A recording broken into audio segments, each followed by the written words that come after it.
Not that anyone's been keeping score, but for these past few Sundays in my messages, I realized I've been circling around kind of a common theme.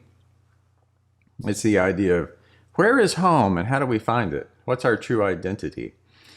I've talked about how so many people, so many of us, myself included, are on a journey of rediscovering who we are and where we find belonging. I don't know, maybe a pandemic brings on that kind of soul searching and reflection. But I've talked about that as it relates to being on a personal faith journey and as it relates to belonging to a community of people, in our case, the church, who are all on that journey together. Maybe it's because we're getting ready to reopen soon for weekly indoor in-person services. It's a really unique moment to regather after so long, and that's made me think a lot about who we are as a church and exactly how we're doing ministry together. What is this story that we're going to write about ourselves moving forward? And, that's a common theme in literature and in human history.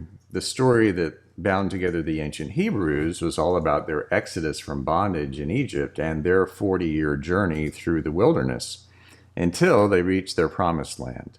That story is so powerful, it's retold every year at the Passover meals that are held by our Jewish friends and neighbors. It explains their very identity. Now, if you're an American of European descent, you have a cultural story. Here's one you learned from an early age. Pilgrims escaping religious persecution established a colony in Massachusetts and held a big peaceful meal with Native Americans that we now commemorate every year as Thanksgiving. Just like the Exodus story, it's kind of hard to say where the myths and the facts of that story overlap. We just know now that a lot of the American origin story is more myth. Things really didn't turn out so well for those Native Americans and their descendants. If you're an American of African descent, your story is very different. It's about Europeans and their colonists in places like America building their wealth by enslaving your ancestors. It's about white people who wanted to get rich coming up with absurd concepts to justify how they dehumanized people, how they invented the concept of race as a defining characteristic. It's about centuries of unimaginable suffering and injustice that many of our white neighbors continue to deny was any big deal, and that we should all just move on as if nothing happened and the past is the past and everyone's completely regarded as equal now. It's also a story about resilience and bravery and the power of hope and love over fear and hatred. We tell so many stories about ourselves. Now, some stories contain more facts, while some contain more nostalgia. Some stories hurt, and other stories heal. One story we often tell about ourselves is that we are a certain kind or a type of person. The idea is each of us is a product of our DNA, passed down from generation to generation, blended together with what we learned about ourselves and the world around us as we were growing up. So we can look at a parent and a child who both have a quick temper, or they both have a wry sense of humor, and we'll say something like, well, the apple didn't fall far from that tree. So in saying that, we're supposing that in that child's natural temperament and in the way they were raised, the child took on a certain qualities, the qualities of the parent, and those qualities are fixed in place. We think of ourselves and others that way so much that who we are and how we are is already sort of defined, that it takes a lot of self-awareness and courage and initiative for anyone to really dare to be different, to be their own person, to be aware of and even appreciate the story that's been told about you and that you've learned to tell about yourself, but to also be able to reflect on that in a way that asks, well, is this the story I want and I need to live? Or is there something else, something better? Long before the COVID pandemic, I think more and more people were already asking those questions, especially when it came to thinking about their spirituality. Last month, I found myself among a group of people who really didn't know each other very well, and everyone was going around the room introducing themselves, saying their names and their occupations. I absolutely love being a minister, but I also know from experience that saying I'm a minister out loud in a crowd of strangers It brings up for many people a certain stereotype, a kind of person that I am not. Someone who constantly thinks about religious stuff, and I don't. Or a person who's judgmental, and I don't think I am. I try not to be. So as it became my turn to say my name and my occupation, instead of initially saying I was a minister, I thought it'd be interesting to say what I do as a minister without actually using that word, minister, just to see if people could guess what my occupation is. So I said, my job is to seek and to help others seek enlightenment, meaning, and purpose. And of course, no one knew what in the world I was talking about. It sounded pretty weird and esoteric. So they all said, what? What do you really do? So I finally said, okay, I'm a minister. And then they all more or less rolled their eyes and said, yeah, whatever, a minister. We know what you do. Your job is to tell other people what to think. That group's impression of what a minister does actually fits pretty well with what so many of our friends and neighbors and family members believe about religion in general. That a religion is a set of beliefs you follow that tells you what to think. That a religion is a clearly defined story about who you are and what you believe about how the world works, and the nature of the divine, of the holy, of God, and how you fit into all of that. And that followers of a certain religion always assume they're absolutely correct about their beliefs, while everyone else is absolutely wrong about theirs.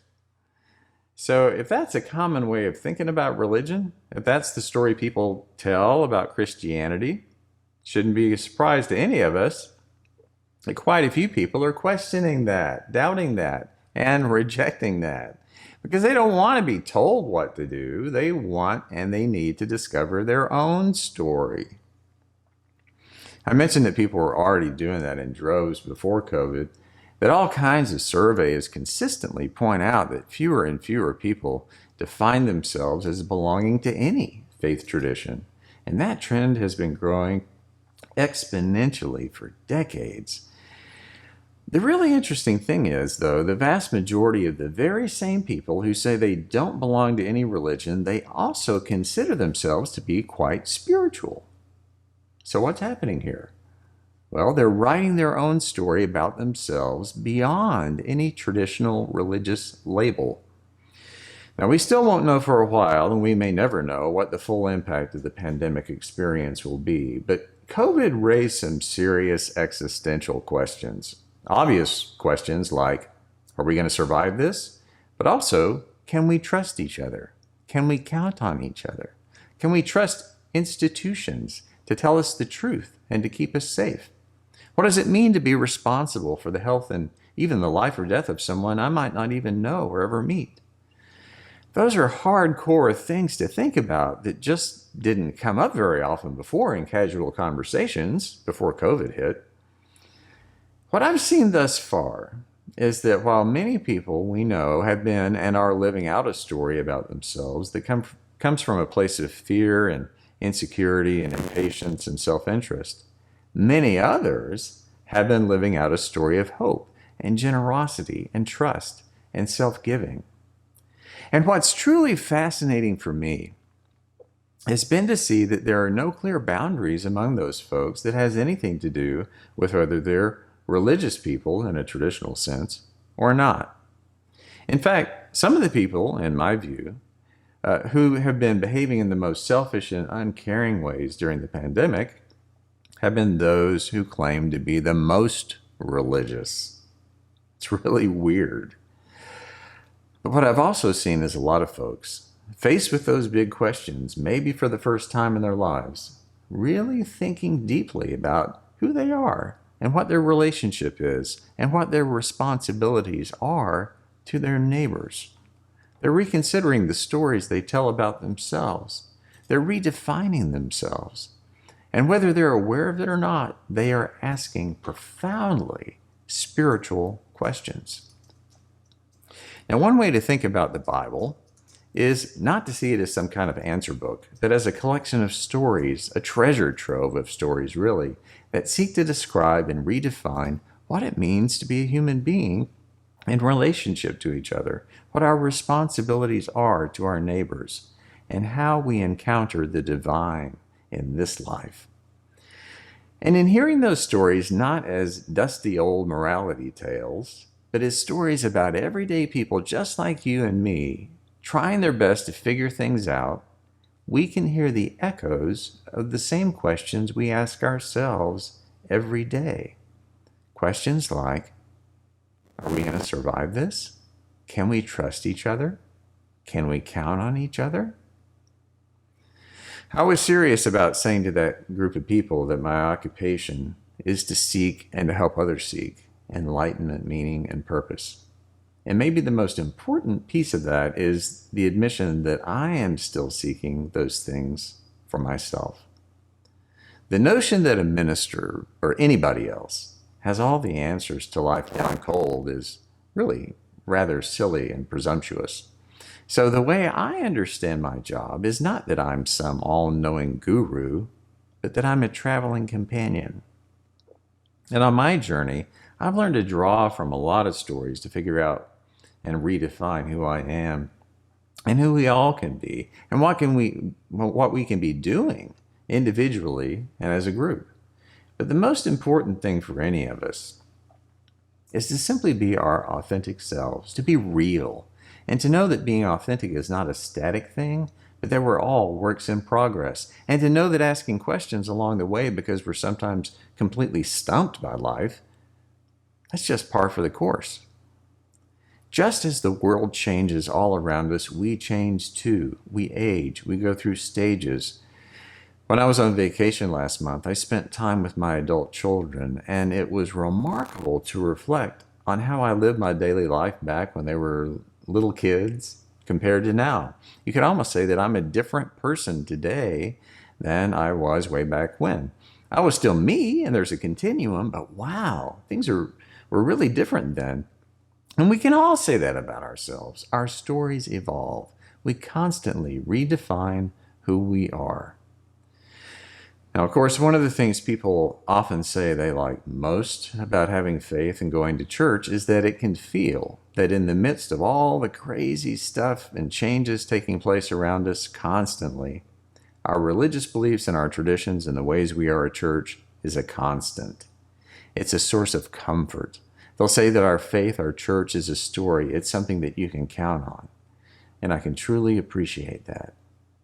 The thing is, the whole point of that story of counting on God is found in all the stories in the Bible of people going through constant trauma and change and weirdness in their lives that they never counted on.